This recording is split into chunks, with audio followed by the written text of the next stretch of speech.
All right, are you ready to dive into some serious machine learning? Always. Today, we're taking a deep dive into machine learning engineering. This book by Andriy Burkov, Yeah. it's not about some far-out AI theories.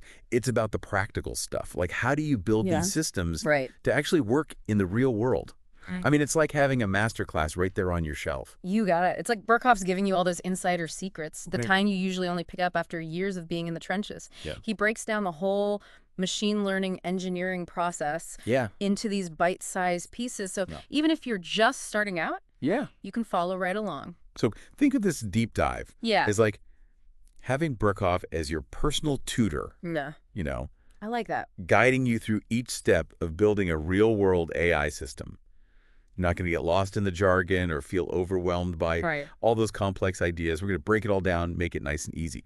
Now, what I found super interesting was how Burkov describes the role of a machine learning engineer.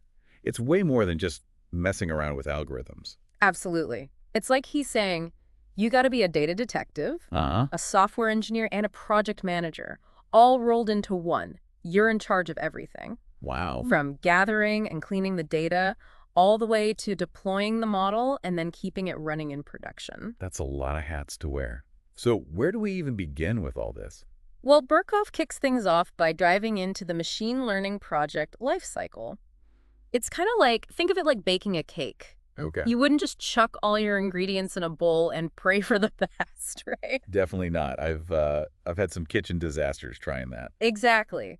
There's a process, those steps you got to follow to make sure you end up with a yummy cake. Yeah. Or in this case, a successful machine learning project. It all starts with figuring out what you're aiming for. What are your objectives? Makes sense. You got to know what kind of cake you're trying to bake before you even think about ingredients. Precisely. So first, what problem are you tackling with this model? Yeah. What are your benchmarks for success? This is kind of like choosing between a simple chocolate cake or going all out with a multi-tiered wedding cake. How complex your goal is determines everything, like how much effort you'll need and what resources you'll need. I'm starting to see how this baking analogy really works. Okay. Okay, so once we've got our goal set, what's next? Then comes the part we all love, gathering the data and getting it ready. This is like collecting all those ingredients, Okay.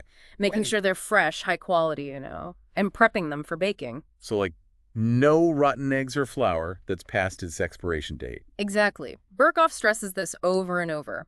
Good data is the bedrock of any successful machine learning project. I could see that. He dives deep into data quality. He points out common issues like noise, those random errors or inconsistencies in your data, Oh, okay. and then bias, which can really mess up your results in ways you wouldn't expect. Like having a wonky oven that always bakes things unevenly.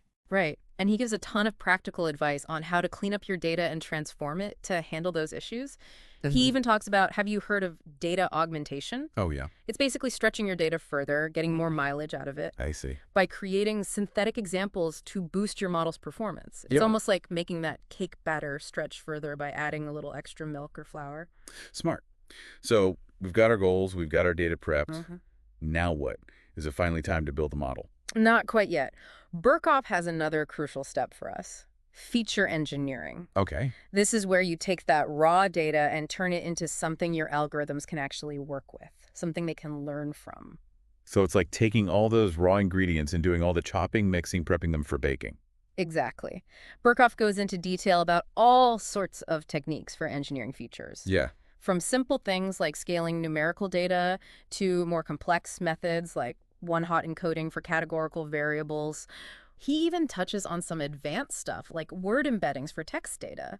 That's where you represent words as vectors to capture their meaning and how they relate to each other, Okay. all in a way that algorithms can actually process. That sounds super powerful and also kind of intimidating. It can be, but Burkov's really good at breaking it down so it's easy to grasp. And what's great is he uses real-world examples Oh, cool. to illustrate these concepts. So you can see how feature engineering can mean the difference between a model that's just okay and one that really blows you away with its insights. All right, so let's say we've engineered some top-notch features. Can we finally get to training the model? We're getting closer, but hold on. Burkov reminds us that we need to pick the right learning algorithm for the job. It's like choosing between baking your cake in a regular oven, a microwave, or over a campfire. I see. The right tool depends on what you're trying to achieve, right? Yeah. I'm noticing a theme here. Burkov seems to love his analogies. He does, he does. So how do we figure out which algorithm's the right one? Well, he lays out this framework. You got to consider things like the type of data you've got, the outcome you're after, Right. and the computing power you have at your disposal. Uh, It's all about finding the best fit. Makes sense. We wouldn't use a deep fryer to make a souffle. Okay. So, okay, we've chosen the algorithm, we've got our prep data, we're ready to train, right? Almost. Burkov stresses the importance of something called the objective function. It's basically a math equation that tells your algorithm what it's trying to optimize. So the objective function's like setting the timer on the oven. Yeah. You need to know how long to bake that cake for. Exactly. You want to get those perfect results. Okay, got it.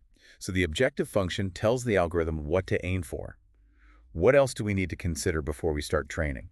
Burkov highlights something called parameter initialization. These are the starting settings that affect how your algorithm learns. I see. Kind of like preheating your oven to the right temperature. Getting everything just right for the algorithm to learn properly. Exactly. And once we've got all that in place, we hit the train button Yeah. and watch our model learn from the data, just like a cake rising in the oven. This is getting exciting. Mm. But I have a feeling there's a lot more to this. Right. Of course. Training a model is just one piece of the puzzle. Burkov has a whole chapter dedicated to what he calls supervised model training. Okay. He covers everything in there, different learning algorithms, techniques for stopping overfitting. It's a gold mine. Overfitting. That sounds like something you want to avoid. Definitely. Overfitting is when your model gets too focused on the training data, Okay. and it doesn't perform well on new data, like baking a cake that tastes amazing but crumbles when you try to cut it. So how do we prevent that culinary disaster? No worries, Burkov's got us covered. He dives into techniques like regularization. It adds a penalty to the objective function, to keep the model from getting too complex. So it's like adding baking powder to your batter to stop it from being too dense. That's a great way to put it. So yeah, regularization helps prevent our model from getting too fixated on the training data. Right. Like that. He also talks about cross-validation. It's a way to test your model on different parts of the data to see how well it'll actually work in the real world. So it's like having different people taste your cake to make Yeah. sure it's consistently delicious. Exactly. Using these techniques, we can make sure our model isn't just tasty, but also tough and reliable out there in the real world. That's important. But even with the best training, we need to know how our model's actually doing, right? That's where model evaluation comes in. Now's when we judge our culinary masterpiece. You got it. Burkov really stresses picking the right metrics to measure your model's performance. Okay. It's like deciding if you're judging your cake on taste, looks, texture, Uh-huh. or maybe all three. What matters is the right metrics depend on your goals Right. and the problem you're trying to solve. So what kind of metrics are we talking about? Well, that depends on the problem you're tackling. If it's a classification task, where you're predicting categories, Uh-huh. things like accuracy, precision, recall, those are commonly used.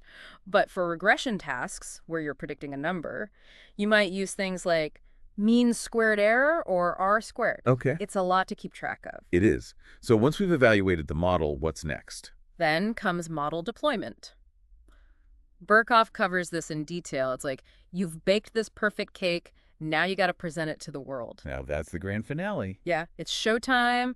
This is where all that hard work pays off. Right. But it's not as easy as just clicking deploy, I figured. Burkov breaks down all these different deployment patterns, like sometimes you embed the model right into your application, Okay. sometimes you serve it from a separate server, or you might even use the cloud. Right. It all depends on what you need and what resources you have. So it's like deciding whether you're going to deliver that cake straight to someone's door or set up a whole cake shop. Exactly. And just like a cake shop needs constant attention, Burkov emphasizes how important model monitoring and maintenance are. Yeah. You can't just deploy it and forget about it. Right. The data out in the real world is always changing, and that Right. can affect how well your model performs over time. Makes sense. So it's like you got to keep an eye on your cake to make sure it stays fresh and doesn't go stale. Precisely. Burkov gets into all these different ways to monitor your model's performance. Okay. You start with basic metrics like accuracy, but you can use more advanced stuff to spot anomalies or shifts in the data. Mm-hmm. He even talks about setting up alerts, kind of like a smoke detector for your ML system. Lets you know if something's going wrong. That's a pretty cool analogy. Yeah. So we've got the model deployed. We're keeping an eye on it. But what happens when things actually do go wrong? Mm-hmm. Like, how do you fix a model that's broken? The debugging phase. It's Yeah. inevitable. Yeah. But Burkov's got a whole chapter on this. It's a lifesaver. He gives you the systematic approach to figuring out what's wrong and fixing it. Like, you start by checking the data quality, then you dig into the model's logs, looking for clues. Right. It's like being a detective. So it's not just fixing what's broken, it's figuring out why it broke in the first place. Exactly. And he gives you the tools to do just that, so you can get your model back up and running, serving up those delicious predictions. Perfect. Now, as you go deeper into Burkov's book, things get really interesting. He starts talking about advanced techniques like deep learning. Deep learning.